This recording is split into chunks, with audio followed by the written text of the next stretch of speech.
Let me hit you with something uncomfortable right out the gate. If your strength only works inside a commercial gym, under perfect lighting, on perfectly engineered machines, you are not strong. You're cosplaying as strong. If the power goes out, if your gym closes, if your life gets messy, if you're left with nothing but a garage, some concrete, and whatever you can lift, your strength magically evaporates. That tells me it wasn't strength, it was dependency dressed up as progress. So today, I'm going to hand you the antidote. 6 movements that build a level of strength you can take anywhere: a garage, a shed, a trailhead, a parking lot, your living room. Strength that doesn't need machines, angles, or a yoga mat made from recycled ocean plastic.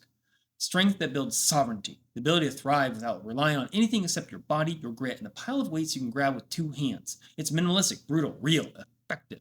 So before we get into the 6 movements, here's the tighter why behind all this, because the compass matters more than the map. I make these videos because most people don't need more equipment, more programs, more gadgets, or more influence or approved workouts. What they need is direction, a sense of where to go and why it matters.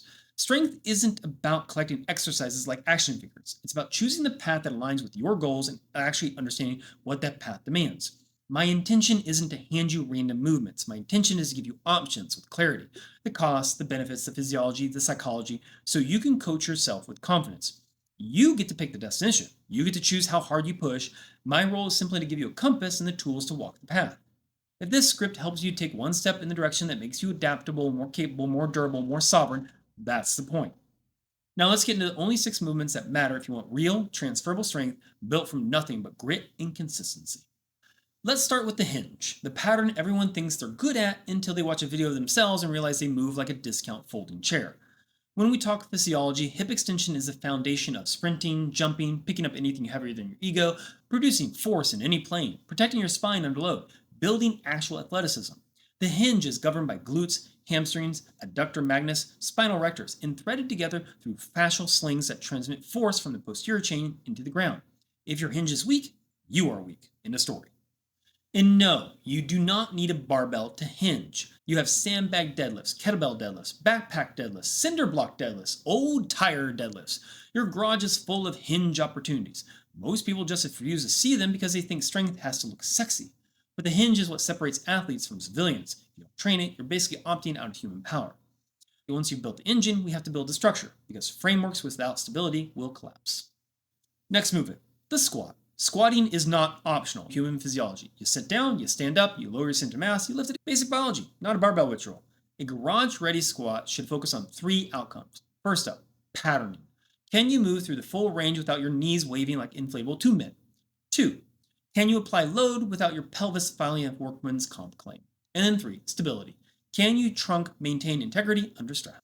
You don't need a rack, you don't need a platform, you don't need bumper plates blessed by the gods of Instagram. You need load, any load. You can do sandbag front squats, goblet squats, zercher squats, backpack squats, concrete bucket squats. You for those Spartan racers out there. The squat builds knee resilience through patella tendon loading, hip stability through glute and deep rotator recruitment, trunk rigidity through isometric bracing, foot and ankle proprioception, and mitochondrial density if you don't rest 5 minutes between sets. Strength built in a garage doesn't need symmetry or perfection. It needs honesty, and a squat forces honesty. Now that your engine and structure are now set, let's build the chassis, the thing that keeps everything upright when life gets heavy. So movement number 3 is the carry. If you want to expose a fraud in the fitness world, ask them to carry something heavy for distance. No machines, no angles, no handles, just raw capability.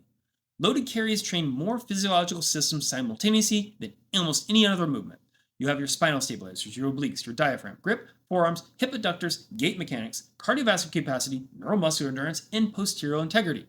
From a metabolic standpoint, carries stress both the aerobic and anaerobic systems at once, creating a hybrid conditioning effect that traditional gym work simply cannot replicate. From a psychological standpoint, carries build stubbornness, the good kind. The I'm not putting this thing down until I'm done kind, the kind of mindset you actually need for your goals. And here's the beauty of the garage. You have endless carry options: sandbags, buckets, tires, cinder blocks, chains, your own tools if they're heavy enough. My wife's tub of shoes. Yes, that does exist, and it's actually quite heavy. Carrying is the most primitive, honest, and transferable expression of full body strength. It's the movement your ancestors used to stay alive. It's the movement your body still remembers how to do, even if you've forgotten. Now that we switch from primal power to controlled precision, because force without direction is just chaos.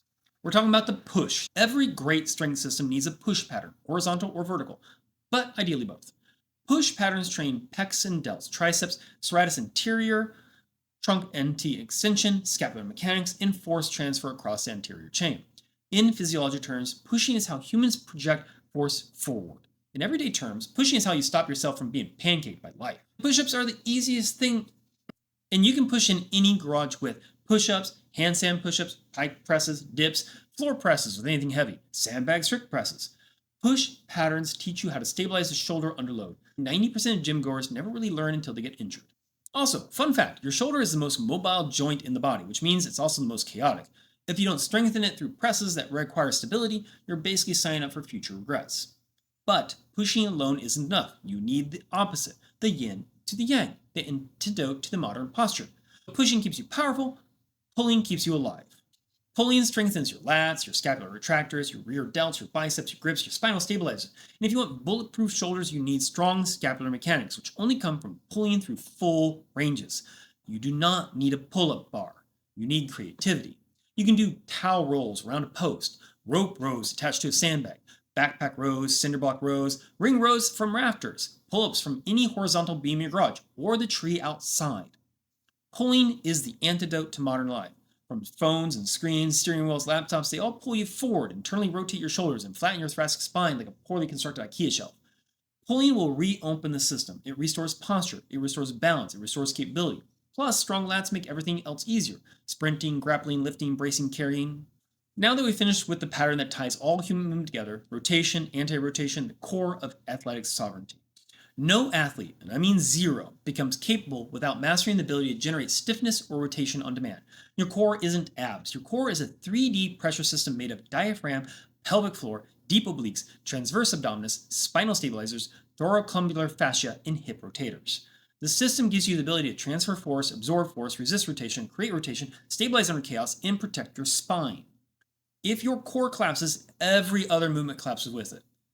And there's plenty of things you can do in the garage. You can do plank variations, sandbag big hug holds, I love these, anti-rotation presses, rotational lifts, bent press patterns, loaded front carries, Turkish get-up hybrids, diagonal chop patterns with bands, bags, or improvised weights. You don't need machines, you don't need cables, you don't need gym-friendly aesthetic. You need tension, you need load, you need intention. A sovereign athlete doesn't depend on anything external or to train their core, because capability comes from internal control. Let's combine everything because these 6 movements are not random. They form an integrated system. The human body moves in fundamental patterns: hinge, squat, carry, push, pull, rotate. Everything else is just variation or specialization.